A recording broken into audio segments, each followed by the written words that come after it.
আসে। ফু এখানে ইয়ানকে বলছিল তুমি কিন্তু তোমার ওয়াইফের সঙ্গে ভালো ট্রিট করো। ইয়ান তখন বলে ব্রো তুমি নিজের ব্যাপারে ভাবো। আমি শুনেছি সু ফ্যামিলির বড় মেয়ে খুবই রুটলেস, হয়তো কালকে তুমি তোমার বিছানা থেকেই উঠতে পারবে না। ফু এবার রুমে চলে আসে। ওইখানেই শাও শুয়েছিল। ফু তো মনে করছে এটা শু। এখানে ফু শাওয়ের হাতে ওই রিংটিও দেখে। এতে সে আরো শিওর হয়ে যায় এটাই তার ওয়াইফ। তবে শাও যেভাবে শুয়েছিল তার একটু অদ্ভুত লাগে। সে তো জানতো তার ওয়াইফ লেডি বসের মতো, বাট এর শোয়ার বিহেভিয়ার তো একেবারে ক্লামসি মেয়েদের মতো। তাই এসব ভাবনার মাঝখানে ওইখানে বজ্রপাত শুরু হয়, ফলে লোডশেডিং হয়। শাও এটা বুঝতে পেরে ভয়ে উঠে পড়ে। ফু দাঁড়িয়েছিল। শাও বলে কে? ফু বলে আজকে আমাদের ওয়েডিং ছিল, তাহলে এখানে কে আসতে পারে? এটা বলতে বলতে ওইখানে বজ্রপাত হচ্ছিল। শাও এবার ভয় পেয়ে লাফ দিয়ে ফুয়ের কোলে উঠে পড়ে। অ্যাকচুয়ালি সে বজ্রপাতে অনেক ভয় পেত। ফু শাওয়ের এসব বিহেভ দেখে ভাবতে থাকে শু তো একেবারে ডিফারেন্ট ছিল। এখানে একটু ফ্ল্যাশব্যাক দেখানো হয়। আসলে তারা যখন বিয়ে নিয়ে কথা বলতে গিয়েছিল তখন শু বলে দিয়েছিল আমাদের এটা পুরোটাই বিজনেস ম্যারেজ। আমরা উইকলি 2 বার ইন্টিমেট হব শুধুমাত্র আমাদের ফ্যামিলির হায়ারের জন্য। ফ্ল্যাশব্যাক শেষে ফু শাওকে বসিয়ে তাকে কিস করতে যাচ্ছিল। শাও সরে আসে। ফু বলে তোমার কোনো প্রবলেম? শাও বলে আমি এখনো রেডি নই। ফু বলে এতটা ভয় পেও না, আমি সবকিছু জেন্টালি করব। এটা বলে তার সঙ্গে রোম্যান্স করে। অন্যদিকে ইয়ানকে দেখানো হয় সেও তো একটু ভিজে বাসায় এসেছে। মেয়েডে বা তাকে গরম করার জন্য স্যুপ দেয়। তবে ওইটার স্মেল শুনে সে ওইটা না খেয়ে তার ওয়াইফের ব্যাপারে জিজ্ঞেস করে। মেয়েড জানায় উনি অনেক ড্রাঙ্ক, এই জন্য উপরে রেস্ট করছে। ইয়ান এবার উপরে চলে যায়। ইয়ান রুমে শুকে ভালোভাবে দেখে, তারপর বলে একে কেমন লেডি বসের মতো লাগছে। কোনো ব্যাপার না, সে রেস্ট করুক, আমি গেস্ট রুমে গিয়ে ঘুমিয়ে যাই। এটা বলে যেতে গিয়ে শুয়ে জুতাটা খুলে ফেলে। ইয়ান ওইটা ঠিক করতে গেলে সে উঠে জিজ্ঞেস করে তুমি কে? ইয়ান বলে তোমার রুমে তোমার হাজবেন্ড ছাড়া কে আসতে পারে? ইয়ানের কাছে কিন্তু শুয়ের ভয়েস অনেকটা ম্যাচিউর লাগছিল। শু এবার বলে ওঠে চলো আমরা বেবি করি। ইয়ান বলে তুমি এটা কি বলছো? তুমি কি অনেক বেশি ডান্ট? শু এবার উঠে ইয়ানকে এক কর্নার করে নেয়। এরপর তার বডি টাচ করে প্যান্টের কাছে চলে আসে। ইয়ান তাকে স্টপ হতে বলছিল। শু বলে তুমি কি এগুলোতে ভয় পাচ্ছ? তাহলে কালকে তোমাকে আমায় ডিভোর্স দিয়ে দিতে হবে। ডিভোর্সের পরে আমায় বেটার কাউকে খুঁজতে হবে যাতে সে সবকিছু ভালোভাবে করতে পারে। তুমি তো সবকিছুতে এক্সপার্ট নাও। ইয়ানের তো এই কথাটা ইগোতে লাগে, কারণ সে ম্যান। সে এবার শুকে ধরে বলে তুমি ট্রাই না করে আমার ব্যাপারে এগুলো কিভাবে বলতে পারো? সেও এবার শুকে টেনে কিস করতে শুরু করে। দুজনে অনেকটা প্যাশনেট হয়ে গেছে। অর্থাৎ ওইদিকে ওরা নাইট স্পেন্ড করছে আর এদিকে এরা। সে নেক্সট মর্নিং এ চলে আসে। দুই কাপলই সকালে যখন একে অপরকে দেখে তখনই অবাক হয়ে চিল্লাতে শুরু করে, কারণ এইবার তারা বুঝতে পারছে তারা মিস্টেক করে ফেলেছে। ইয়ান বলছিল আমি আমার সিস্টার ইন লয়ের সঙ্গে কিভাবে বেড শেয়ার করতে পারি। এদিকে শাও বলছিল আমি আমার ব্রাদার ইন লয়ের সঙ্গে কিভাবে থাকতে পারি। তবে যাই হোক সে ফুকে স্ল্যাপ মেরে বলে তুমি আমার সিস্টারকে চিট করেছো। এদিকে ইয়ান বলছিল সিস্টার ইন ল এই সবকিছু কিন্তু তুমি করেছো। দেখো এই লাভ বাইট গুলো তুমি দিয়েছো আর তুমি বেবি করার কথা বলেছো। শুয়ের কাছে এবার ফুয়ে পাল আসে। সে তার সঙ্গে কথা বলতে চাচ্ছিল। শু বলে আমি এক্ষুনি আসছি, তবে তুমি আমার সিস্টারকে কিন্তু যত্নে রেখো। একটু পরে চারজনকে একসঙ্গে দেখানো হয়। শু তো এখানে শাওয়ের নেকে লাভ বাইট দেখে। এর জন্য বলে এই লোকটি কি তোমায় ফোর্স করেছে? শু বলে না, পাওয়ার কাট হওয়ার কারণে আমি তার ক্লোজ হয়েছিলাম। এরপরে এই সবকিছু হয়ে গেছে। শু এগুলো শুনে বলে তোমার ফুকে কেমন লেগেছে? শাহ বলে তার পারফরমেন্স তো অনেক ভালো। শু বলে আমি এটা জিজ্ঞেস করিনি, মানুষ হিসেবে তাকে কেমন লেগেছে এটা বলো। শাহ বলে ভালোই। এদিকে ইয়ান ফুকে বলছিল ব্রাদার সে কতটা ছোট, তুমি তার সঙ্গে এরকম কিভাবে করতে পারলে? ফু এটা শুনতেই রেগে ইয়ানের মুখ বন্ধ রাখতে পারে। এদিকে শু বলে আচ্ছা কেমন হয় আমরা আমাদের পার্টনার চেঞ্জ করে নেই। এমনিতেও কালকে ওয়েডিং হলে আমাদের পার্টনাররা তো এসেছিলই না, আর আমরা এখনো ম্যারেজ সার্টিফিকেটও নেইনি, তাই এটা সুইচ করা খুবই সিম্পল। শু আর ফু তো এগুলোতে এগ্রি করে, বাট ইয়ান বলে ওঠে তোমরা একা একাই সকল ডিসিশন নিয়ে নিয়েছো, কেউ তো আমার ওপিনিয়ন কি এটা জানতেও চায় না। শু এবার ইয়ানের অনেকটা ক্লোজ হয়ে বলে ওকে তুমি যদি আমার সঙ্গে বিয়ে করতে না চাও কোনো প্রবলেম নেই। ইয়ান বলছিল তুমি এটা কি বলছো? শু বলে আচ্ছা ফু ফ্যামিলির আর কোনো ছেলে আছে যার সঙ্গে আমি বিয়ে করতে পারবো? ইয়ান বলে এটা কোনো প্রয়োজন নেই। লাস্ট নাইটে আমার পারফরমেন্স কি তোমার পছন্দ হয়নি? আমার তো তোমার পারফরমেন্স অনেক পছন্দ হয়েছে, তাই আমি তোমার সঙ্গে বিয়ে করতে রাজি। শু বলে ওকে, তাহলে 8 ঘন্টার মধ্যেই সবাই রেডি হয়ে যাবে, আমরা গিয়ে ম্যারেজ সার্টিফিকেট নিয়ে নেব। একটু পরে চারজন খুবই স্টাইলের সঙ্গে ম্যারেজ সার্টিফিকেট নিতে চলে আসে। সামনে শু আর ফু ছিল। দুজনেই তাদের হাউস হোল্ডে রেজিস্ট্রেশন বুক রাখে। স্টাফরা ভাবছিল এরা দুজনেই ম্যারেজ করবে। ইয়ান এবার তাড়াতাড়ি শুয়ে কাছে এসে বলে এটা আমার পার্টনার, আমার সঙ্গে তার বিয়ে হবে। স্টাফরা তাদের দিকে তাকিয়েছে। করছিল। এর মধ্যেই শাও এসে বলে, আচ্ছা আমিও যদি এদের সঙ্গে জয়েন হই কেমন হবে? স্টাফরা এবার কনফিউজড হচ্ছিল। এরা দুজন তো ঝগড়া করছিল, যেমন এ বলে এটা আমার সিস্টার আর ও বলে এটা আমার ওয়াইফ। ফু এবার শাওকে নিজের দিকে নিয়ে নেয়, তারপর বলে তোমার সঙ্গে আমার ম্যারেজ হবে। দুই কাপল এবার ম্যারেজ সার্টিফিকেট নিয়ে নেয়। বাইরে আসার পর ইয়ান ভাবছিল আমি তোমার সিস্টার ইন লয়ের সঙ্গে বিয়ে করে নিলাম, আর শাও ভাবছিল আর আমি আমার ব্রাদার ইন লয়ের সঙ্গে বিয়ে করে নিয়েছি। ফু এবার এদিকে ঘুরে বলে তোমাদের ম্যারেজ সার্টিফিকেট দেখা হয়েছে, এইবার তো মম ড্যাডির সঙ্গে দেখা করতে যেতে হবে। ইয়ান এটা শুনতেই দৌড়ে শুয়ে কাছে এসে তার সঙ্গে যেতে চাচ্ছিল, তবে শাও তো তার সিস্টারের সঙ্গে যাবে। দুজনে এবার সুখে নিয়ে টানাটানি শুরু করে দেয়। দুজন তো লাউডলি এখানে ঝগড়া করছিল। ফু কিছুক্ষণ এদের সহ্য করে, তবে বেশি বাড়াবাড়ি হয়ে গেলে চিল্লে বলে এখানে আসো। অর্থাৎ সে আর ইয়ান একসঙ্গে যায় আর তারা দুজন সিস্টার একসঙ্গে। একটু পরে এরা ফু হাউসে চলে আসে। দুই ব্রাদার প্রথমে বের হয়, এরপর এরা বের হচ্ছিল। শুধু খুবই কেয়ার নিয়ে শাওকে বের করে। শাওয়ের তো তার সিস্টারের এইসব ছোট ছোট কেয়ার পেতে অনেক ভালোবাসে। ভেতরে আসার পর শাও ফুকে বলে তোমার মম ড্যাডকে আমায় লাইক করবে। ফু বলে তুমি এটা নিয়ে এতটা চিন্তা করো না। চারজনে এবার ভেতরে আসে, ওইখানে মম বসেছিল। এরা তখন মমকে গ্রিট করে। এরপর শাও দ্রুত মমের কাছে গিয়ে ওনাকে ফ্লাওয়ার্স দেয়। মম হ্যাপি হয়ে এবার দুইটি ব্রেসলেট বের করে যাতে দুই সিস্টারকে গিফট করতে পারে। একটি তো শাও নয়, আরেকটি ইয়ান নিয়ে নেয় যাতে সুকে পরিয়ে দিতে পারে। সে তো খুবই যত্ন সহকারে সুকে ওইটা পরিয়ে দেয়। এদিকে শাও ওইটা পরার চেষ্টা করেছিল বাট পড়তে পারছিল না, এর জন্য ফুকে হেল্প করতে বলে। ফু এবার এসে তাকে ওইটা পরিয়ে দেয়। চারজন এখানে হ্যাপিলি কথাবার্তা বলছিল, তখন এই ড্যাড এসে বলে এত কিছু শব্দ হচ্ছে। ওনাকে দেখে একটু স্ট্রিক্ট পারসন মনে হচ্ছিল। সে এবার বলে আমার সিস্টার একটু ক্লামসি বিহেভিয়ার করে, তার হয়ে আমি ক্ষমা চেয়ে নিচ্ছি। ড্যাড বলে তোমরা ফু ফ্যামিলিতে বিয়ে করেছো, তাহলে ফু ফ্যামিলির কি রুলস রেগুলেশন এটা তোমাদের ভালোভাবে জানা উচিত। ইয়ান বলে সিস্টার ইন ল কিন্তু অনেক বেশি কিউট। সে এবার ফুকে ইশারা করে যাতে সে শাওয়ের হয়ে কথা বলে। সবাই এবার ওইখানে বসে পড়ে। ফু এর পাশে তো শাও বসে আর ইয়ানের পাশে শো। ড্যাড বলে তোমরা হয়তো ভুল জায়গায় বসে পড়েছো। ফু বলে ড্যাড আমরা ঠিক জায়গাতেই বসেছি, লাস্ট নাইটে আমরা ভুল করে আলাদা ভিলায় চলে গিয়েছি, এই জন্য আমরা আমাদের ব্রাইডই চেঞ্জ করে নিয়েছি।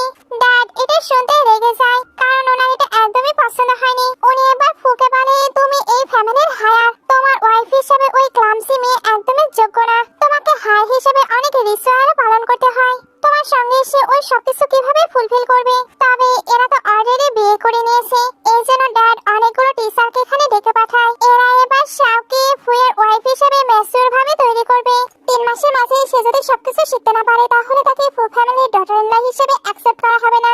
সো এটা শুনতে রেগে বলে যদিও বা আমার সিস্টারকে এই ফ্যামিলিতে ম্যারেজ করার আমি পারমিশন দিয়েছি, বাট এইভাবে আপনারা তার উপরে টর্চার করতে পারেন না। তার যেভাবে খুশি সে সেইভাবে থাকবে। ইয়ানা উঠে বলে ড্যাড আপনি হয়তো বেশি রেস্ট্রিকশন দিচ্ছেন। ব্রাদার এতটা বড় হবার পরে এত ভালো ওয়াইফ পেয়েছে, আপনি কিভাবে তাকে ভয় দেখাতে পারেন? ফু এবার উঠে বলে ড্যাড তাকে যা কিছু শেখানোর আমি শিখিয়ে দেব, এইসব টিচারের কোনো প্রয়োজন নেই। ইয়ান এবার সকল টিচারকে ওইখান থেকে পাঠিয়ে দেয়। শাও এবার উঠে বলে ড্যাড আপনি যেহেতু আমাকে পছন্দ করছেন না তাহলে আমি এই এনগেজমেন্টই ব্রেক করে দিচ্ছি। ড্যাড এটা শুনতে বলে তুমি কি জানো শু ফ্যামিলি আর ফু ফ্যামিলির ম্যারেজ কত আগে থেকে ঠিক হয়ে আছে, আর তুমি কি এখন এটা ব্রেক করতে চাচ্ছ?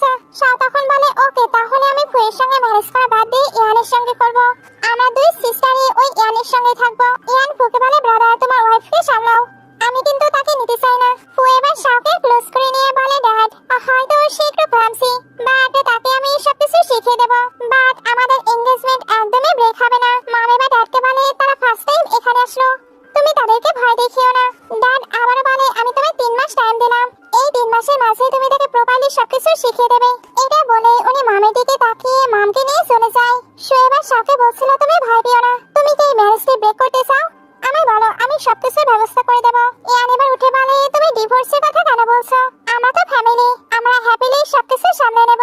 আমার ব্রাদারের উপরে পুরো বিশ্বাস আছে, সে সিস্টার ইন লকে সবকিছু শিখিয়ে দেবে। শুয়ের কাছে এবার অফিস থেকে কল আসে, তাকে তো অফিসে যেতে হবে, এই জন্য শাওকে তার বাসার চাবি দেয় যাতে সে যে কোনো সময় তার বাসাতে আসতে পারে। শাও এটা পেয়ে খুশি হয়ে শুকে হাত করে নেয়। ইয়ানেরও তখন কাজ আছে বলে শুয়ের পিছু পিছু এখান থেকে বের হয়ে যায়। ফুয়া শাওকে নিয়ে যেতে চাচ্ছিল, মম তখন বলে আমার তোমার সঙ্গে কিছু কথা আছে। শাও এবার বাইরে চলে যায়। মম এবার বলে তুমি হয়তো পারফেক্ট ফ্যামিলির জন্য তোমার ওয়াইফকে চেঞ্জ করে ফেলবে, বাট আমাদের জন্য পারফেক্ট ডটার ইন ল তৈরি করতে গিয়ে নিজের হ্যাপি ওয়াইফকে আবার হারিয়ে দিও না। আমার মনে হয় সে যেমন তোমার তাকে সেইভাবেই অ্যাকসেপ্ট করা উচিত। দিন শেষে তোমাকেই তার সঙ্গে খুশি থাকতে হবে। ও তখন মমকে বলে সবকিছু বুঝতে পেরেছি। শাহ বলছিল তোমার মমকে আমায় পছন্দ করেনি। ফু বলে তোমার ভুল হচ্ছে, আমার মম তোমায় অনেক বেশি পছন্দ করেছে। শাহ এটা শুনে অনেক হ্যাপি হয়ে যায়। ফু তার দিকে তাকিয়েছিল। শাহ ভাবতে থাকে আমার বিয়ে হয়ে গেছে, তাই আমার টোন চেঞ্জ করা উচিত। সে এবার ফুকে বলে হানি তোমায় অনেক হ্যান্ডসাম লাগছে। ফু বলে কি বললে? শাহ বলে হানি। ফুয়ের এটা কেমন অকওয়ার্ড লাগছিল, এর জন্য বলে আমায় নাম ধরে ডাকো। শাহ এটা শুনে চুপ হয়ে যায়। ফু এবার বলে তোমার সঙ্গে আমার কিছু কথা ছিল। বিয়ের আগে তোমার সিস্টারের সঙ্গে আমি একটি এগ্রিমেন্ট সাইন করেছি। ওইখানে তোমার সিস্টার আমার সঙ্গে সকল পার্টি অ্যাটেন্ড করতে চেয়েছে, এমনকি সে ওয়েলদি রিচ ফ্যামিলির ওয়াইফ হিসেবে পুরো নিজেকে প্রেজেন্ট করে রাখবে। এখন তুমি যেহেতু আমার ওয়াইফ, তাই এই সবকিছুই তোমায় করতে হবে। শাহ ওকে বলে দেয়। ফু এবার পারে উঠতে গেলে শাহ বলে এটাকে আমায় ওপেন করে দেবে, আমি না ব্যথা পাচ্ছি। আসলে ফুয়ের জন্য সে একটু ব্যথা পেয়েছিল। কার আসার পর ফু বক্সটি ওপেন করে। আসলে এই বক্সের মাঝে ছিল সকল ফাস্ট ফুড। ফুয়ের বডিতে ওইগুলোতে পড়ে যায়। ফু এবার বলে কারে তুমি কোনো প্রকার ফাস্ট ফুড খেতে পারবে না। শাহ তো ওইগুলো খেতে যাচ্ছিল, তবে ফু আটকে নাই। শাহ এবার ব্যাগ থেকে কিছু বের করছিল। ফু বলে তোমায় নিষেধ করলাম না। শাহ বলে এটা আমার জন্য নয়, তোমার জন্য। আসলে ফু সকালে ব্রেকফাস্ট করেছিল না। শাহ এই কারণে তার জন্য পরেশ তৈরি করে নিয়ে এসেছে। তার সিস্টারও সেম, কাজের জন্য ঠিকভাবে খাবার খায় না। তার সিস্টারেরও সে এইভাবেই কেয়ার করে। এখন ফুয়ের করছে। ফুয়ের এটা বেশ ভালো লাগে। সে এবার শাহকে টেক্সট করে জিজ্ঞেস করছিল তুমি কোথায়। শাহ বলে আমি কাল একেবারে ঠিকঠাক আছি, তুমি না নিজের খাবার ঠিকভাবে খেও। I love you sister. এটা বলে ভয়েস টেক্সট পাঠায়। ফু এগুলো দেখছিল। শাহ এবার বাইরের এনভায়রনমেন্ট দেখছিল, আর ফু শাহকে দেখছিল। শাহ থেকে ঘুরতেই ফু এমন প্রিটেন্ড করে যেন সে টয় নিচ্ছিল। শাহ জিজ্ঞেস করে তুমি কি এটা পছন্দ করো? ফু হ্যাঁ বলে। একটু পরে দুজন বাসায় চলে আসে। শাহ এখানে তার ওই টয়ের ব্যাপারে জিজ্ঞেস করছিল। ফু বলে ওইটা তো আমি কালেই রেখে এসেছি। শাহ বলে ওইটা আমার লাগবে, আমার সিস্টার যবে থেকে আমায় ওটা গিফট করেছে তবে থেকে ওইটা আমার সঙ্গেই থাকে। ফু এবার মেয়েটকে ওইটা নিয়ে আসতে বলে। শাহ এবার যখন বসে তখন ফু বলে আমি আরো কিছু বলতে চাই। শাহ বলে কি? ফু বলে তোমার সিস্টারের সঙ্গে আমার এটাও কন্টাক্ট হয়েছে, আমরা উইকে শুধু 2 বার ওইগুলো করবো, একমাত্র ফ্যামিলির হায়ারের জন্য। শাহ এটা শুনতেই বলে কি এত কম? শাহ ভাবছিল আমি নোবেলে পড়েছি, ডমিনেটিং সিওরা এক রাতে 7 বার করে নাইট স্পেন্ড করে। ফু বলে শাহ তোমায় নিজেকে কন্ট্রোল করতে শিখতে হবে, কারণ আমি কাজে অনেক বিজি থাকি। শাহ এবার ওকে বলে স্যাড হয়ে বসে পড়ে। ফু তখন সোফায় বসে তাকে কোলে তুলে নেয়, এমনকি তার ক্লোজ হচ্ছিল। শাহ বলে তুমি এটা কি করছো? ফু বলে বলেছি সপ্তাহে 2 বার। শাহ চুপ হয়ে যায়। ফু এবার তাকে কিস করতে শুরু করে। সিন কাট হয়ে সুখে দেখানো হয়। সে তো একেবারে প্রেসিডেন্টের মতোই তার কোম্পানিতে এন্টার করেছিল। কেবিনে আসার পর সে যখন কাজ করছিল তখন অ্যাসিস্ট্যান্ট এসে জানায় ফু ফ্যামিলি সেকেন্ড সন নাকি কিছু রেখে গিয়েছে। সে এবার ওইটা নিয়ে নেয়। ওইখানে লেখা ছিল ওয়েডিং নাইটে যা কিছু হয়েছে আমি কিন্তু ইচ্ছা করে করিনি। সো এটা শুনতে অ্যাসিস্ট্যান্টকে বলে তুমি ইয়ানের নাইটের শিডিউল চেক করো। আসলে সে ইয়ানের সঙ্গে দেখা করতে চাচ্ছিল। সিন কাট হয়ে দেখানো হয় অনেকগুলো ফ্যান ইয়ানের জন্য ওয়েট করছিল। সো এসে এই ক্রেজি ফ্যানদের দেখতে পায়। এদিকে ইয়ানা বাইরে আসতে চাচ্ছিল, তবে এত ফ্যানদের সামনে দিয়ে তার তো যাওয়া পসিবল নয়। এই জন্য পেছনের দরজা দিয়ে বের হয়। তবে এদিকে আসার পরে তার সামনে অনেকগুলো ছেলে আসে যারা একটু গুন্ডা টাইপের ছিল। তারা এখানে ইয়ানকে ইচ্ছা করে প্রভোগ করে। ইয়ান এতে রেগে একজনকে হিট করে দেয়। ওইখানকার একটি ছেলে তখন ভিডিও স্টার্ট করে বলে আমরা তোমাকে অনলাইনে এক্সপোজ করে দেব, তুমি বাইরের সাধারণ মানুষদের হিট করো। ইয়ান এবার বুঝতে পারছিল না সে এই ম্যাটারটি কিভাবে হ্যান্ডেল করবে। তখনই তার সামনে শু চলে আসে। সে তো এই ছেলেদের খুব সহজেই হ্যান্ডেল করে নেয়। ইয়ান এগুলো দেখে অবাক হয়ে বলে ওয়াও তুমি কতটা কুল। শু এবার ইয়ানকে নিয়ে ওইখান থেকে দৌড়ে পালায়। এদিকে আসার পর ইয়ান ভাবছিল এই প্রথম করে মিয়া আমায় প্রোটেক্ট করলো। সে এবার শুকে থ্যাঙ্কস বলে আর জিজ্ঞেস করে সেখানে কি করছিল। শু তো বলে এই রাস্তা দিয়ে যাচ্ছিলাম। ইয়ান তার কথাবার্তা আর এক্সপ্রেশন দেখে বুঝতে পারে শু তার সঙ্গে দেখা করতে এসেছিল। শু এর হাতে তো ব্লাড লেগেছিল। ইয়ানের চিন্তা হচ্ছিল, তবে শু বলে এটা ওই ছেলেদের ব্লাড। শু তো এবার ওইখান থেকে চলে যাচ্ছিল। ইয়ান উঠে বলে তুমি তোমার হাজবেন্ডকে রেখে কিভাবে যেতে পারো। শু এবার এদিকে ঘুরে ভাবতে থাকে আমার এখনো 1.5 ঘন্টা কাজ আছে, 15 মিনিট লাগবে শাওনেতে, 1 আওয়ার কনফারেন্সে কল আছে। এগুলো করার পরে আমার হাতে শুধু 8 ঘন্টায় টাইম থাকবে। সে ওই টাইমটাই ইয়ানকে দেয়। ইয়ান বলে 8 ঘন্টা কেন দিচ্ছ? শু বলে বেবি করার জন্য। দুজন এবার একসঙ্গে হোটেলে চলে আসে। ইয়ান ভাবছিল সে এতটা জলদিতে আছে, বাসায় যাবাদে হোটেলে চলে আসলো। বাই চান্স সে কি আমার বডির প্রতি অ্যাডিক্টেড হয়ে গেছে। সে তো এগুলো ভেবেই অনেক খুশি হচ্ছিল। শু তাকে তাড়াতাড়ি বের হয়ে আসতে বলে। ইয়ান বের হলে শু তাকে স্টাডি রুমে নিয়ে আসে। ইয়ান বলে আমরা এখানে সবকিছু করবো, তাহলে তো আরো বেশি এক্সাইটিং হবে। সে এবার তাড়াতাড়ি রেডি হবার জন্য ওয়াশরুমে ওয়াশরুমে চলে যায়। ওয়াশরুমে এসে ব্রাশ করে ফুল প্রিপেয়ার হয়ে নেয়। তবে বাইরে শুধু কাজ করছিল। ইয়ান অনেক এক্সাইটেড হয়ে শুয়ের দিকে তাকায়। তবে শুয়ের পুরো মনোযোগ কাজের দিকে। ইয়ান এতে পুরো অবাক। একটু পরে শু যখন ইয়ানকে নোটিস করে তখন বলে, তুমি কেন ওপেন হয়েছো? ইয়ান এবার বলে, গরম, অনেক গরম লাগছে, এর জন্য একটু ওপেন হয়ে ঘুরে বেড়াচ্ছি। আর তুমি এখানে কাজ করতে এসেছো, আমি তো ভেবেছিলাম অন্য কিছুই। শু বলে, কি? ইয়ান বলে, না না কিছুই না, তুমি কাজ করো, আমি বরং চলে যাই। শু এবার ইয়ানকে আটকে বলে, আমার মিটিং শেষ। ইয়ান অবাক হয়েছিল। শু এবার আস্তে আস্তে নিজেকে ওপেন করতে শুরু করে। ইয়ান নার্ভাস ফিল করছিল। শু এবার তার কাছাকাছি চলে আসে। তারপর তাকে টেনে কর্নার করে নিয়ে বলে, চলো শুরু করা যাক। ইয়ান বলে, এখনই? শু বলে, চাও না, ওকে ভুলে যাও। ইয়ান এবার তাকে আটকে কিস করে দেয়। সে তো প্যাশনেটলি কিস করছিল। শু এবার তাকে কিস ব্যাক করতে থাকে। দুজনে এখানে ফুল অফ এনজয় করে। একটু পরে শু বলে, শুধুমাত্র 20 মিনিট হয়েছে। ইয়ান বলে, এটা তো ট্রায়াল ছিল, চলো আবার এটা করা যাক। এটা বলে তার ক্লোজ হলে শুয়ের কাছে কল আসে। তাকে এখন আবার কাজ করতে হবে। ইয়ান তাকে আটকে বলে, তুমি তো শাওয়ার নাওনি। শু বলে, আমি এভাবেই থাকতে চাই, এইভাবে থাকলে প্রেগনেন্ট হওয়া আর সহজ। অন্যদিকে শাও আর ফু তো একে অপরকে জড়িয়ে ধরে শুয়েছিল। শাও উঠলে ফু বলে, যাও শাওয়ার নিয়ে আসো। শাও বলে, আমি অনেক টায়ার্ড ফিল করছি, আমি এখন যেতে পারবো না। ফু বলে, শুরু থেকে শেষ পর্যন্ত কেবল 2 ঘন্টা 7 মিনিটই হয়েছে, এর মধ্যেই তুমি টায়ার্ড হয়ে গেলে? তোমার হেলথের কন্ডিশন হয়তো অনেক খারাপ, তোমার ওয়ার্কআউট করা উচিত। শাও বলে, এটা আমার ফল্ট নয়, তুমি অনেক ধরনের মুভ ইউজ করেছো, এই জন্যই আমি টায়ার্ড। ফু বলে, ওকে, তোমায় এত কথা বলতে হবে না, তুমি হাঁটতে পারছো না তাই না, আমি তোমায় ক্যারি করে নিয়ে যাচ্ছি। সেই বাটাকে কোলে করে ওয়াশরুমে রেখে আসে। ওয়াশরুম থেকে শাও বলে, আমি না এই ড্রেসটি পরতে চাই না, তুমি আমায় আরেকটা এনে দাও। ফু বলে, তুমি কোনটা চাচ্ছ আমি বুঝতে পারবো না, তুমি নিয়ে যাও। শাও এটা শুনে রেগে ওটা নিতে আসে। একটু পরে দুজন খাবার খাচ্ছিল। এখানে তো সকল হেলদি খাবার ছিল, যেগুলো শাওয়ের একদমই পছন্দ নয়। ফু বলে, তোমাকে এগুলো খেতে হবে, কারণ তোমার নিউট্রিয়েন্টসের প্রয়োজন। শাও ওকে বলে খেতে তো লাগে, বাট একদমই খেতে পারছিল না। ফু তার দিকে তাকিয়ে থাকে। শাও এবার ভয়ে ভয়ে খাবার মুখে দেয়। তারপর রেগে বলতে থাকে, এটা অনেক বেশি টেস্টি। একটু পরে ফু কাজ করছিল। শাও এবার তার জন্য একটি ল্যাম্প এনে দেয়। এই ল্যাম্পটি ইউজ করলে ফুয়ের চোখে কোনো সমস্যা হবে না। সে তো ওইটা দিয়ে উল্টো হয়ে শুয়ে পড়ে। ফু তাকে দেখছিল। শাও বলে, কি হয়েছে, তুমি এইভাবে কেন আমায় দেখছো? ফু জিজ্ঞেস করে, তুমি কি ক্ষুধার্ত? শাও বলে, না, তবে সে সত্যিই কিন্তু ক্ষুধার্ত ছিল। ফু এবার তার জন্য স্ন্যাক্স এখানে নিয়ে আসায়, তবে বলে দেয় এটাই লাস্ট টাইম, এরপরে এসে এরকম খাবার আর খেতে পারবে না। শাও বলে, আমি বুঝতে পেরেছি এই খাবারগুলো তুমি আমার জন্য প্রিপেয়ার করেছো, বাট আমার সামনে স্বীকার করছো না। তুমি আর আমার সিস্টার দুজনে উপর থেকে নিজেদের শক্ত দেখাও, বাট ভেতর থেকে তোমরা অনেক নরম। এটা বলে খাবারগুলো নিয়ে মজা করে খাচ্ছিল। ফুয়েটো তার খাওয়া দেখতে অনেক ভালো লাগে, কারণ সে খুবই দ্রুত সকল খাবারই ফিনিশ করে দেয়। খাবার খাওয়া শেষে সে বই পড়তে পড়তে ওইখানেই ঘুমিয়ে পড়ে। ফু যখন এটা দেখে তখন তার মুখের উপর থেকে বই সরায়, তারপর তার ফেস টাচ করছিল। শাও এবার তার হাত ধরেই ঘুমিয়ে পড়ে। নেক্সট ডে শাওয়ের যখন ঘুম ভাঙে তখন সে নিজেকে বেডে পায়। সে এবার উঠে তার সিস্টারকে কল দেয়। তখন কলটি পিক করে ইয়ান। আসলে শু ভুল করে ফোনটি স্টাডি রুমে রেখে চলে গিয়েছে, আমি ওইটা দিতে এখন কোম্পানিতে যাচ্ছি। শাও এটা শুনে ড্রেস চেঞ্জ করতে চায়, বাট সে যখন ওইটা ওপেন করবে তখন ফুকে দেখতে পায়। এই জন্য বলে, তুমি আমাকে এইভাবে দেখতে পারো না। ফু বলে, তুমি আমার সামনে ড্রেস চেঞ্জ করছো, আমার এগুলো দেখার একদমই ইচ্ছে নেই, আর যদিও বা দেখি আমি নিজেকে কন্ট্রোল করতে পারি। শাও এটা শুনতে দৌড়ে ফুয়ের কাছে গিয়ে বলে, তোমার অনেক হ্যান্ডসাম লাগছে, তুমি যদি এখন হাসো তাহলে তোমাকে আরো সুন্দর লাগবে। ফু তাকে এইসব বলতে নিষেধ করে। শাও বলে, আমি তো আমার প্রশংসা করছি, তাও তোমার পছন্দ হচ্ছে না, ওকে এইবার থেকে আমি তোমায় আগলে বলবো। ফু বলে, আমি তো এটা বলতে চাইনি। শাও এবার জিজ্ঞেস করে, তোমার কাছে কি স্টাইলিশ টিম আছে? ফু বলে, ওইগুলো আবার কে? শাও বলে, তুমি জানো না মেকআপ, হেয়ার এবং ড্রেসের জন্য আলাদা আলাদা লোক থাকে, যারা আমাকে ওইগুলো প্রিপেয়ার করে দিতে হেল্প করবে। শাও বলে, এগুলো সম্পর্কে তো আমার ধারণা নেই।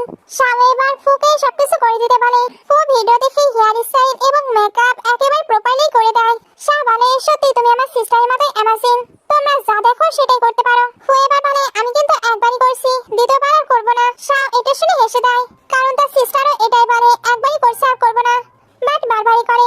একটু পরে দুজনকে টেবিলে দেখানো হয়। ফু তো আবার লেকচার দিয়ে বোঝাচ্ছিল তাকে শুধু সবজি খেতে হবে, আর তারা পাশাপাশি বসবে না, বরং সামনাসামনি বসবে। শাওয়ের তো এইরকম খাবার একদমই পছন্দ না, এই জন্য ফুয়ের পাশে এসে শুধু ড্রিঙ্ক করে। তারপর বলে, আমার যেটা ইচ্ছে আমি সেটাই খাবো, আমি এগুলো খেতে পারবো না। এগুলো পরে শাও শুকে তার অফিসের ফোনে কল দেয়। সে বলছিল, আমি না তোমায় অনেক মিস করছি। শু বলে, আমিও তোমায় মিস করছি। আচ্ছা ফু তোমার সঙ্গে কেমন ট্রিট করছে?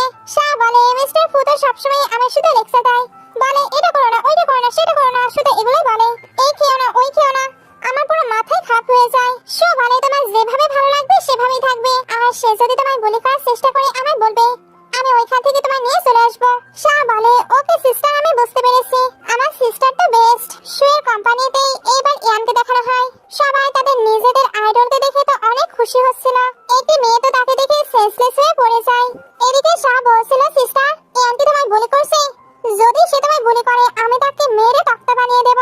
সে বলে সে এতটাও খারাপ নয়, শুধু বাচ্চা করার অ্যাবিলিটি তার একটু কম। ইয়ান প্রথমে হ্যাপি হলেও এটা শুনে মুখ চুপসে যায়। সে তাকে দেখতে পেয়ে শাহকে বাই বলে কল কাট করে। তারপর ইয়ানকে জিজ্ঞেস করে সে এখানে কি করছে। ইয়ান বলে ফোন দিতে এসেছি, আর এখানে মেডিসিন আছে, তোমার বডিতে কিছু কিছু জায়গায় রেড হয়ে গেছে, এটা দিলে ওইটা ঠিক হয়ে যাবে। সে বলে কাপড় লাইফে এগুলো হবে, তাই এগুলো নিয়ে অতটাও চিন্তা করার কিছু নেই। ইয়ান এটা শোনার পরেও তাকে মেডিসিন লাগিয়ে দিচ্ছিল।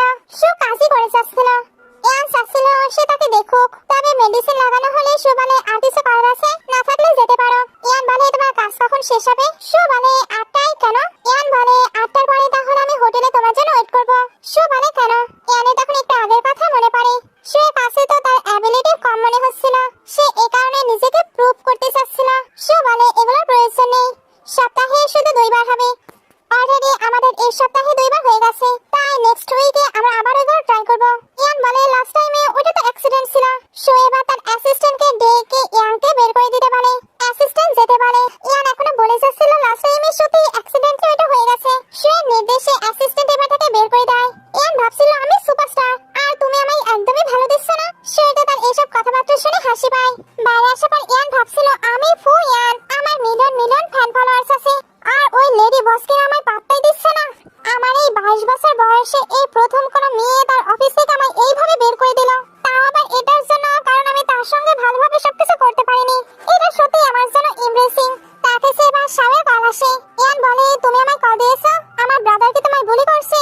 শাহ বলে লিটল ব্রাদার ইন ল, তোমার ব্রাদার তো একটি আইসবার্গ, সে কখনোই আমার সঙ্গে ভালোভাবে কথা বলে না। ইয়ান বলে তোমার সিস্টারও সেম, আমি এক্ষুনি তার অফিসে এসেছিলাম, বাট সেখানে আমায় বের করে দিল। শাহ বলে তুমি কি ননসেন্স বকছো, আমার সিস্টার অনেক ভালো। ইয়ান বলে ওকে ওকে, বলো আমায় কেন ফোন দিয়েছো। শাহ বলে আসলে তোমার ব্রাদারে কি কোনো উইকনেস আছে, আমি তার ওই আইসের মতো মনকে গলিয়ে পানি করতে চাই। ইয়ান বলে তোমাকে তার সামনে কিউট হয়ে থাকতে হবে। শাহ বলে কিউট? ইয়ান বলে কেন, আমার কথায় তোমার বিশ্বাস হচ্ছে না? তুমি কিউট হবার প্রিটেন্ড করে দেখো, অবশ্যই সে গলে যাবে। বাই দ্য ওয়ে তোমার সিস্টারের উইক পয়েন্ট কি, বা তার ফেভারিট হবি এমন কিছু আছে? শাহ বলে আমার সিস্টারের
শাও টেক্সট পেয়ে বুঝতে পারে ফু ভেতরে আসতে চাচ্ছে। সে তো রুমের অবস্থা পুরো খারাপ করে রেখেছে, এই জন্য তাড়াতাড়ি লাইট অফ করে প্রিটেন্ড করছিল সে ঘুমিয়ে পড়েছে। ফু তো শাওয়ের কোনো রিপ্লাই পায় না। ভেতরে শাও ভাবছিল কোনো সাউন্ড নেই, সে হয়তো চলে গিয়েছে। এগুলো ভেবে এসে চেক করতে বের হয়, তখন ফু তাকে দেখে নেয়। শাও তাকে তো রুমে নিয়ে যেতে পারবে না, এই জন্য বলে আমার ভয় লাগছে, আমি কি তোমার সঙ্গে ঘুমাতে পারি? ফু বলে ওকে, বাট আজকের জন্যই। দুজন এবার একসঙ্গে গেস্ট রুমে চলে আসে। এখানে আসার পর ফু শাওয়ে ক্লোজ হচ্ছিল। শাও বলে তুমি না বলেছিলে সপ্তাহে শুধু 2 বার? ফু বলে তুমি তো ইয়াং, আর আমাদের বিয়েরও বেশি দিন হয়নি, তাই আমরা এগুলো করতেই পারি। দুজন এখানে আবারও প্যাশনেটলি নাইট স্পেন্ড করে। এগুলোর পরে ফু যখন পানি খেতে আসে তখন বেডরুমে আলো জ্বলতে দেখে। সে ওই রুমে আসলে দেখে রুমের অবস্থা তো পুরো খারাপ। সে এবার পুরো রুমটি ক্লিন করছিল। সবকিছু তো সে খুশি খুশি ক্লিন করে, বাট যখন দেখে ট্যাবে এসে মেল মডেলদের ভিডিও দেখছিল তখন জেলাস হয়ে যায়। সে কাঠ হয়ে মর্নিং এ চলে আসে। শাও উঠে ভাবতে থাকে আমায় তাড়াতাড়ি গিয়ে রুমটি ক্লিন করে ফেলতে হবে, না হলে এ উঠতে আমায় লেকচার শোনাবে। ফু এবার তাকে আটকে বলে তোমায় উঠতে হবে না, আমি অলরেডি সবকিছু ক্লিন করে ফেলেছি। শাও এবার ভয় পেয়ে ভাবতে থাকে এ দেখছি সবকিছু জেনে ফেলেছে। সে এবার ভয় ভয় জিজ্ঞেস করে মেয়েটাও তো ওইগুলো ক্লিন করতে পারতো। ফু বলে মেয়েটা আমার ওয়াইফকে নিয়ে গসিপ করুক, এটা আমার পছন্দ নয়, এই জন্যই সবকিছু আমি ক্লিন করে ফেলেছি। শাও বলে তুমি সত্যি অনেক ভালো। ফু বলে আমার ওঠার টাইম হয়ে গেছে। সে তখন বলে না, আর 10 মিনিট আমার সঙ্গে শুয়ে থাকো। এই সিনটা এখানে কাট হয়ে ইয়ানকে দেখানো হয়। সে সুখে টেক্সট করে বলে তুমি কি ফিরে আসো, আমি তোমার সঙ্গে টাইম স্পেন্ড করতে চাই। টেক্সট করে এসে শুটিং এ চলে যায়। শুটিং শেষ করে এসেও দেখে শু এখনো কোনো রিপ্লাই করেনি। সে এবার স্যাড হয়ে ভাবতে থাকে আমার ওয়াইফকে ভুলে গিয়েছে, তার একটি হাজবেন্ড আছে। ইয়ান এবার বাইরে যাচ্ছিল। অ্যাসিস্ট্যান্ট বলে বাইরে অনেক ভিড়। ইয়ান এর পরেও সকলের সামনে কারে ওঠে।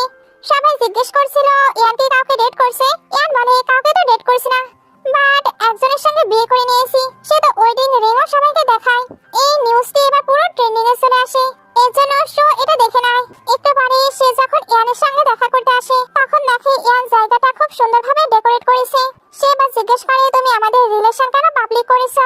ইয়ান বলে আমি ম্যারিড, এটা পাবলিক করেছি তো তোমার কি সমস্যা? শো বলে এটা যদি তোমার ক্যারিয়ারে ইফেক্ট ফেলে। ইয়ান বলে আমার কোনো কিছুই হবে না, আমার কাছে আমার ক্যারিয়ারের থেকে ওয়াইফ বেশি ইম্পর্টেন্ট। সে এবার ওইটার্সকে কেক আনতে পারে। আজকে তো শুয়ের বার্থডে ছিল, সে ওইটাই সেলিব্রেট করছে। ইয়ান কেক দেবার পরে গিটারও প্লে করে তার জন্য সং গায়। শো ওইগুলো শোনার পরে স্টেজে এসে বলে দাও। ইয়ান হাত বাড়িয়ে দিচ্ছিল। শো বলে আমার গিটার লাগবে। সে এবার গিটার প্লে করে সং গায়। একটু পরে ফুয়ের কাছে ইয়ান টেক্সট করে বলে বাদার তুমি কখনোই আমায় কেক খেতে দাওনি, আমি আজ কেক খেয়েছি, ওটা তো অনেক টেস্টি হয়। ফু বলে খেয়ে নিয়েছো, তাহলে হসপিটালে যাও, তোমার ক্রিমে অ্যালার্জি আছে। কথা শেষে সে শাওকে কার থেকে বের করে। শাও সুন্দরভাবে প্রিপেয়ার হয়ে এসেছিল। ফু বলে এইভাবে গেলে তোমার তো ঠান্ডা লেগে যাবে। শাও বলে আমি সকলের সামনে নিজেকে সুন্দরভাবে প্রেজেন্ট করতে চাচ্ছিলাম। দুজন এবার একসঙ্গে শো হাউসের পার্টিতে চলে আসে। ভেতরে আসার পর শাও ফুকে তার কিছু কিছু রিলেটিভকে দেখিয়ে দেয়। তারা তো শাওকে একদমই লাইক করতো না। শো ফ্যামিলির সবাই এবার ফুয়ের কাছে এসে শাওয়ের নামে বদনাম করছিল, যেমন শাওয়ের ম্যানার্স একদমই ভালো নয়। তার বড় বোন তাকে আদর দিয়ে একেবারে বাদর করে ফেলেছে। এগুলোই শেষ নয়, এনারা তো ওনাদের যে ডটার গুলো ছিল তাদের সঙ্গেও ফুয়ের পরিচয় করিয়ে দেয়, যাতে ফু শাওকে ছেড়ে এদের মাঝে কাউকে চুজ করতে পারে। শাও এবার স্যাড হয়ে এদিকে চলে আসে। ফু সকলের সঙ্গে কথা বলে তাদেরকে বিজনেস কার্ড দিচ্ছিল। এদিকে শাওয়ের কাছে কাজিন সিস্টার এসে বলে ফুয়ের সঙ্গে বিয়ে করে দেখছি তোমার কোনো উন্নতি হয়নি, ওনাকে দেখে বোঝা যাচ্ছে উনি তোমার সঙ্গে একদমই হ্যাপি নয়, খুব দ্রুতই উনি তোমাকে ছেড়ে দেবে। শাও এগুলো শুনে স্যাড হয়ে গেলে তার হাত থেকে ওয়াইনের গ্লাস পড়ে যায়। সবাই এটা নিয়েও তাকে নিয়ে মজা করছিল। ফু এবার ওইখানে আসে, তারপর নিজে বসে শাওয়ের জুতা ক্লিন করে। সবাই এগুলো দেখে পুরো অবাক হয়েছিল। ক্লিন করার শেষে ফু বলে আজকের পার্টি অনেক ভালো ছিল, বাট আমার ওয়াইফের হাতে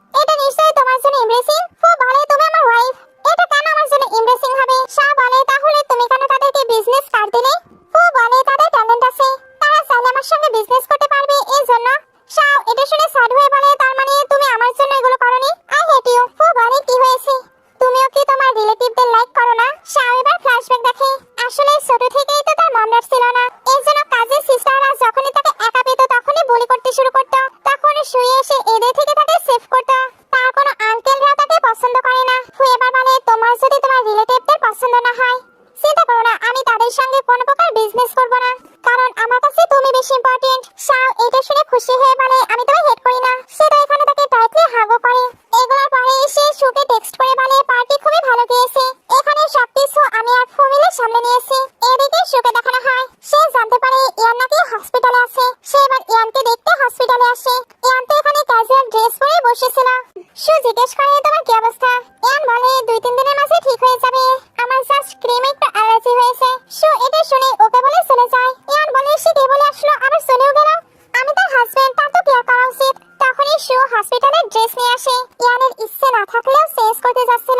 তখনই সু বলে আমি হেল্প করছি। ইয়ান বলে না না আমি একাই করে নেব। সে এবার শুয়ে থেকে সরে এসে ড্রেস চেঞ্জ করে নেয়। সু এবার ওইখানেই বসে বসে কাজ করছিল। ইয়ান তাকালে সু বলে আজ রাতে আমি এখানেই থাকবো।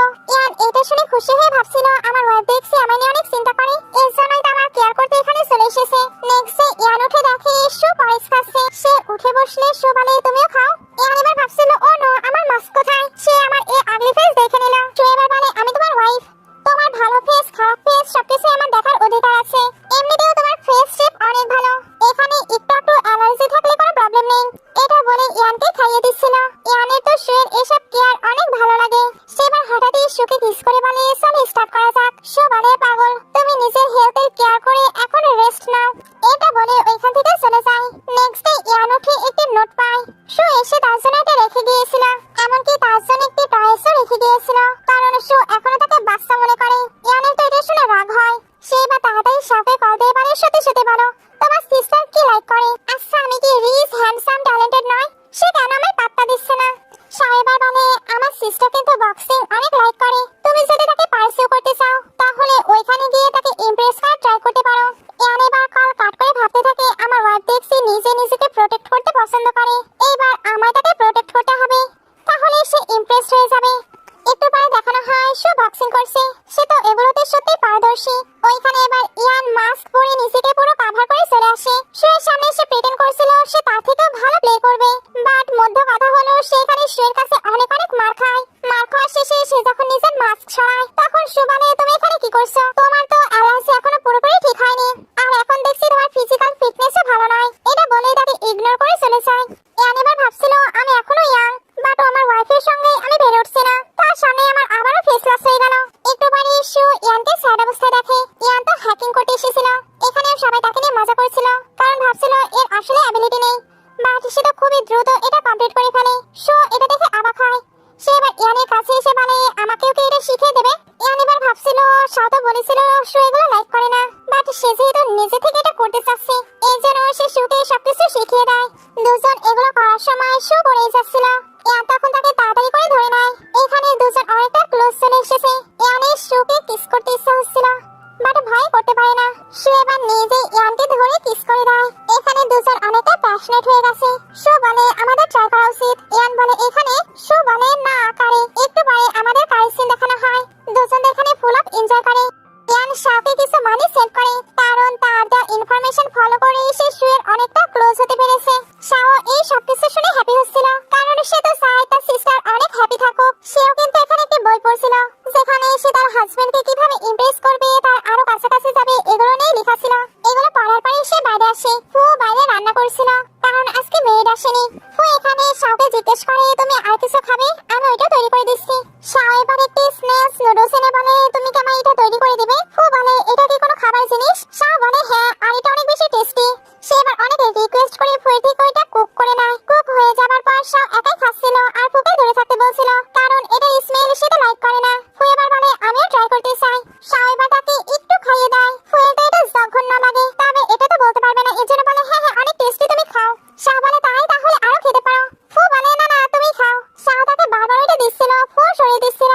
শাও এগুলো দেখে নিজেই খেতে শুরু করে। ফু এবার বলে আমাদের বিয়ের অনেক দিনই হয়ে গেছে, এখন তুমি আর আমায় নাম ধরে ডেকো না, অন্য কিছু বলতে পারো। শাও বলে আমি তো আগেই তোমায় হানি বলেছিলাম, বাট তোমারই এটা পছন্দ হয়নি। ফু বলে বাট এখন আমি এটা পছন্দ করছি।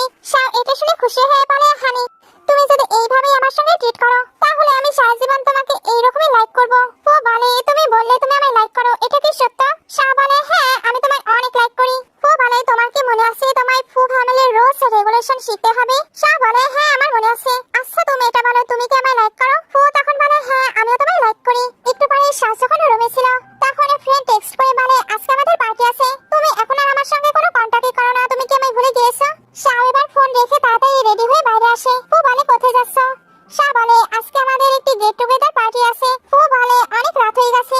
মিনিট পর পরই কিন্তু আমায় মেসেজ করবে। শাওন তখন তার সিস্টারের কথা মনে পড়ে। তার সিস্টার তাকে বলতো 20 মিনিট পর পর আমায় টেক্সট করে তোমার লোকেশন দেবে। সে তো এখানে ফুকে তাকে নিয়ে চিন্তা করতে নিষেধ করে। ফু বলে আমি তোমার হাজবেন্ড, তাই এই সবকিছু আমার রেসপন্সিবিলিটি।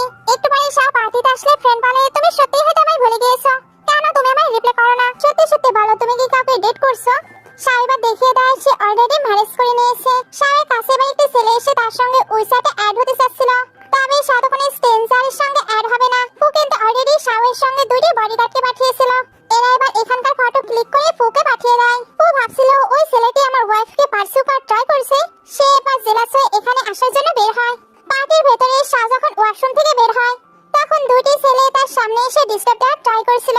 শাও এদের ইগনোর করে যেতে লাগে, তবে ছেলেগুলো তাকে বুলি করার চেষ্টা করে। তখন ওইখানে ফু এসে ওই ছেলেটির হাতের অবস্থাই খারাপ করে দেয়। শাও তো ফুকে এখানে দেখে পুরো অবাক। এই সিনটা এখানে কাট হয়ে এদেরকে বাসায় দেখানো হয়। ফু এখানে চিল্লা মানে তুমি কি ভুলে গিয়েছো তুমি ফু ফ্যামিলি থেকে এখন বিলং করো, তুমি পার্টিতে গিয়ে ছেলেদের সঙ্গে হ্যাং আউট করতে পারো না। শাও বোঝাতে চায় সে তো ওই ছেলেদের চিন্তাও না। ফু বলে তোমায় কোনো কিছু এক্সপ্লেন করতে হবে না, আমি একটি টিচারকে হায়ার করেছি, 5 দিনের মধ্যেই সে তোমাকে ফু ফ্যামিলির সকল রুলস রেগুলেশন শিখিয়ে দেবে। শাও বলে তুমি যে বলেছিলে তুমি আমায় সবকিছু শেখাবে, তাহলে টিচারকে কেন নিয়ে এসেছো? ফু চুপ থাকে, শাও ওইটা শিখতে চাচ্ছিল না। ফু বলে তুমি পার্টিতে গিয়ে আমাকে আর তোমার সিস্টারকে এমব্রেসিং করবে, এটা কি তোমার জন্য ভালো হবে? শাও এগুলো শুনে সবকিছু শিখতে রাজি হয়ে যায়। শাওয়ের ট্রেনিং এবার শুরু হয়ে যায়। তাকে তো A to Z সবকিছু শেখানো হচ্ছিল, যেমন কিভাবে ঠিকভাবে ব্রেকফাস্ট করতে হয়, কিভাবে ফ্লাওয়ার কাটিং করে ভাস রেডি করতে হয়, লাস্টলি যোগা এক্সারসাইজ সবকিছুই আছে।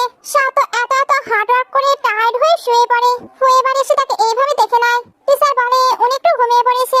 ফু তার কাছে আসলে ফোনে একটি টেক্সট দেখতে পায়। ফু তো এটা দেখে আবারও রাগ হয়ে যায়। এই জন্য শাওকে ঘুম থেকে ওঠায় আর বলে তোমায় হয়তো টাস্ক কম দেওয়া হয়েছে, এই জন্যই এখনো মেসেজ করার টাইম পাচ্ছ, তোমাকে এবার থেকে ডাবল প্র্যাকটিস করতে হবে। শাও বলে কেন, আমি তো নিজের মতো করে পুরো চেষ্টা করছি, তুমি যে শিডিউল তৈরি করেছো ওটা আমি পুরোপুরি ফুলফিল করছি। একটি এমপ্লয়িও শুধু 8 ঘন্টায় কাজ করে, বাট আমি পুরো 12 ঘন্টা কঠোর পরিশ্রম করছি, আমি এখন থেকে 8 ঘন্টা বেশি পরিশ্রম করতে পারবো না। ফু বলে তুমি কি আমার কথা শুনবে না?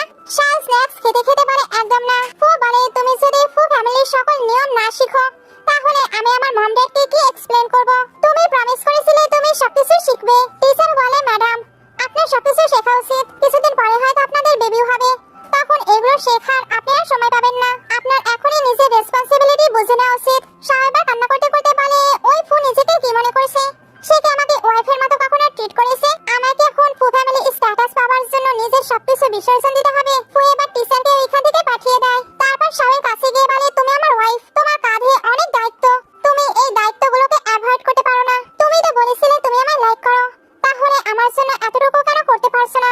এখন তো মনে হচ্ছে তুমি এমনিতেই বলে দিয়েছো তুমি আমায় লাইক করো আর আমার সঙ্গে থাকতে চাও। শাও এটা শুনে রেগে বলে আমি তোমার জন্য কি করছি না, তোমার কথা মতো আমি সবকিছুই শেখা ট্রাই করছি, আমি শুধু বলেছিলাম না আমি তোমায় লাইক করি, তুমিও বলেছিলে তুমি আমায় লাইক করো, তাহলে সবকিছু করতে কেন আমায় ফোর্স করছো? ফু এবার রেগে বলে হ্যাঁ আমি তোমায় লাইক করি, এই জন্যই আমার ফ্যামিলির মতো করে তোমায় তৈরি করতে চাচ্ছি, যাতে সারা জীবন তুমি আমার সঙ্গে থাকতে পারো। আমার প্যারেন্টস যদি তোমায় মেনে না নেয় তাহলে তুমি তো আমার সঙ্গে থাকতেও পারবে না, তুমি কি বুঝতে পারছো?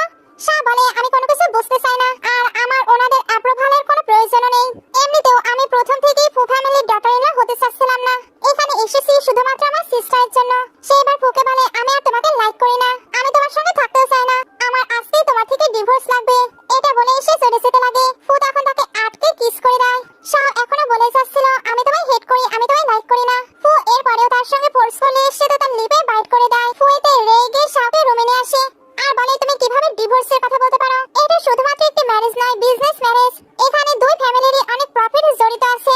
শাও বলে আমি কোনো কিছু শুনতে চাই না, আমি তো ম্যাচিউর, সেন্সিবল এবং তোমার যোগ্য না, তাই তোমার থেকে আমার ডিভোর্স লাগবে। এরপর তুমি তোমার টাইপের মেয়েকে বিয়ে করতে পারো, এরপর আমিও বিয়ে করব, সে অবশ্যই তোমার থেকে হাজারো হাজারো গুণ ভালো হবে। ফু বলে নিজের মুখ বন্ধ রাখো। শাও বলে একদম না, আমার ডিভোর্স লাগবে। ফু এটা শুনতে তাকে বেডে ধাক্কা দিয়ে তাকে কিস করতে শুরু করে। ফু এবার শাওকে লক করে রেখে চলে যায়। শাও এবার বাইরে যাওয়ার চেষ্টা করছিল তবে যেতে পারে না, এই জন্য তার সিস্টার সুকে কাঁদায়। সে কাঁদে কান্না করতে করতে বলে আমি ওই ফুয়ের থেকে ডিভোর্স চাই। সু তার কান্না শুনে বলে সে কি তোমায় টর্চার করছে? তুমি কোথায় বলো, আমি এক্ষুনি আসছি। একটু পরে ইয়ান আর সু চলে আসে। ইয়ান বলে ব্রাদার তুমি সিস্টার লকে আটকে রেখেছো, এটা তো একদমই ভালো কথা নয়। সু বলে আমার সিস্টার কোথায়? ফু বলে সে ঘুমাচ্ছে। তখনই শাও বলে আমি জেগে আছি, সে আমায় আটকে রেখেছে। ইয়ান এবার ফুকে বলে ব্রাদার তোমার এতটা সাহস, তুমি সিস্টার লকে আটকে রেখেছো? সু এবার দরজা খুলে শাওকে বাইরে আনে। শাও এবার সুখে হাক করে বলে আমার আজকে ডিভোর্স লাগবে, আমি এখানে আর একদিনও থাকতে চাই না। ইয়ান বলে সিস্টার না, তুমি ঠিকই বলেছো, আমার ব্রাদার তোমার যোগ্যই না, সে কিভাবে তোমায় লক করে রাখতে পারে। সু এবার বলে মিস্টার ফু, আমার সিস্টার তোমার থেকে ডিভোর্স চাই, তো আমিও ডিভোর্স এগ্রিমেন্ট ইয়ানকে সহ পাঠিয়ে দেব, বাকি কথা আমার লয়ারই বলবে। এখন ফু ফ্যামিলি আর সু ফ্যামিলির মাঝে কোনো বিজনেস ম্যারেজ থাকবে না। ইয়ান বলে ভুল তো আমার ব্রাদার করেছে, তাহলে শাস্তি কেন আমাকেও দিচ্ছ? সু তার কোনো কথা না শুনে সাথে নিয়ে চলে যায়। ইয়ান এবার ফুকে বলে ব্রাদার, তুমি নিজের বিয়েকে তো বাঁচাতে পারোনি, এখন দেখছি আমার বিয়েও ভেঙে ছাড়বে, তোমার গিয়ে সিস্টার ইন লয়ের কাছে অ্যাপোলাইজ করা উচিত। তোমার জন্য যদি আমার ওয়াইফ আমায় ছেড়ে দেয় তাহলে তোমার সঙ্গেও কিন্তু আমি কথা বলবো না। ফু চুপচাপ বসে থাকে। ইয়ান বলে এটা বলো এত সিরিয়াস ম্যাটার কিভাবে হয়ে গেল? ফু বলে আমি শুধু তাকে আমাদের ফ্যামিলির রুলস রেগুলেশন শেখাচ্ছিলাম, বাট সেই এই সবকিছু শিখতে রিফিউজ করে দিয়েছে। ইয়ান বলে ব্রাদার, যতই আমি বিজনেসে কাঁচা হই কিন্তু ভালোবাসার দিক দিয়ে আমি কিন্তু এগিয়ে আছি। ইয়ান এবার বলে আপনি শাওর সঙ্গে বিয়ে করেছেন, ফু ফ্যামিলির রুলসের সঙ্গে নয়, যদি তুমি তাকে ভালোবেসে থাকো। ফু বলে তুমি দেখছি অনেক কিছু জেনে ফেলেছো। ইয়ান বলে অবশ্যই, আমার ওয়াইফ আমাকে অনেক কিছু শিখিয়েছে। অন্যদিকে সাথে এখনো কান্না করে যাচ্ছিল। সু বলে তুমি কান্না করো না, আমি তোমার হয়ে ওই ফুয়ের থেকে অবশ্যই রিভেঞ্জ নেব, আমি বরং তার হাত পা ভেঙে তাকে এই শহর থেকেই পাঠিয়ে দেব। সা বলে না না সিস্টার, সে এতটাও খারাপ নয়, কিছু কিছু সময় শুধু একটু স্ট্রিক হয়ে যায়। সু বলে তুমি দেখছি তার কেয়ার করো। সা বলে এমন কোনো ব্যাপার না, মিস্টার ফু এতটা অ্যামাজিং, এতটা আউটস্ট্যান্ডিং, এতটা পারফেক্ট, আমি সত্যিই হয়তো ওনার ওয়াইফ হবার যোগ্য না। সে ফু ফ্যামিলির হেড, ফুয়ের উচিত তার যোগ্য ওয়াইফ খোঁজা। সু বলে তুমি কি জানতে চাও ফু তোমাকে নিয়ে কিভাবে? সা বলে এটা তো জানতে চাই।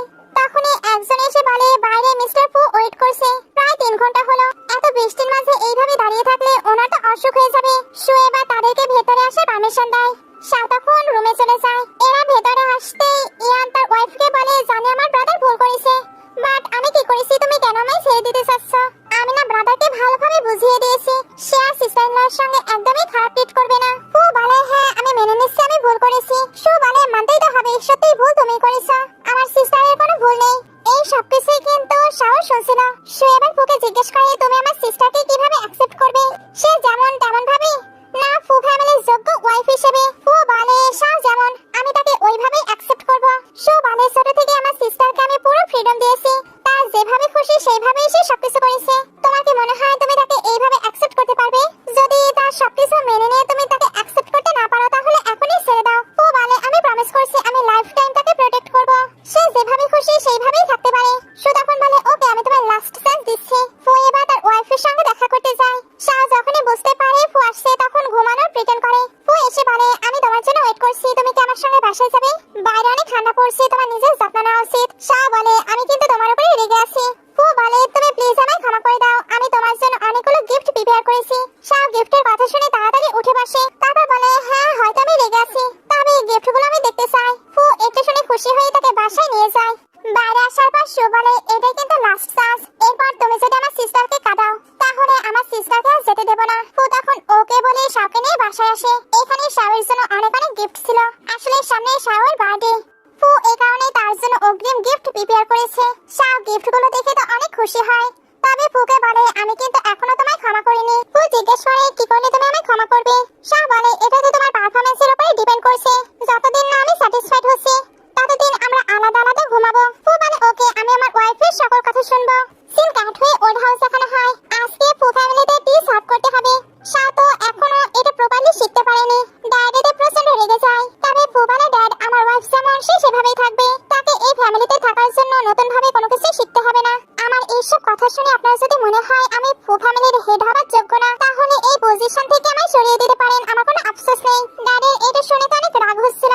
সে এবার ড্যাডকে বলে ড্যাড আপনি নিজের ব্যাপারে ভাবুন, মামকে যখন আপনি বিয়ে করেছিলেন তখন ওনাদের কোম্পানি পুরো ব্যাংকরাপ্ট হয়ে যাচ্ছিল, বাট এরপরেও আপনি ওনার ফ্যামিলিকে হেল্প করে ওনার সঙ্গে বিয়ে করেছেন, কারণ আপনি ওনাকে লাইক করতেন, ওনার ফ্যামিলিকে নয়। সে এমন ভাবে সবকিছু ড্যাডকে বোঝায়, ড্যাড এতে নিজের ভুলটা বুঝে ফেলে, এই জন্য শাওয়ের হাতে টি নিয়ে ওইটা খেয়ে নেয়। একটু পরে সু মামের কাছে ক্ষমা চায়, কারণ সে না চাইতেও মামের ফ্যামিলিকে নিয়ে কথা বলেছে। মাম বলে এটা বলার প্রয়োজন ছিল তাই বলেছো, আমি তোমাদের জন্য অনেক বেশি হ্যাপি। মামরার চলে যাবার পর শাহ বলে এখন আমাকে আর কোনো কিছু শিখতে হবে না। ফু বলে হ্যাঁ সে তখন অনেক হ্যাপি, এর জন্য ফুকে হাক করে নেয়। ইয়ানো তখন তার ওয়াইফকে হাক করে। সিন কাট হয়ে দেখানো হয় সবাই মিলে ক্রিসমাস সেলিব্রেশন করছে, বাইরে খুব সুন্দর পরিবেশ, এরা সব জায়গায় ডেকোরেট করেছে। 4 জন মিলে এখানে পুরো এনজয় করছিল।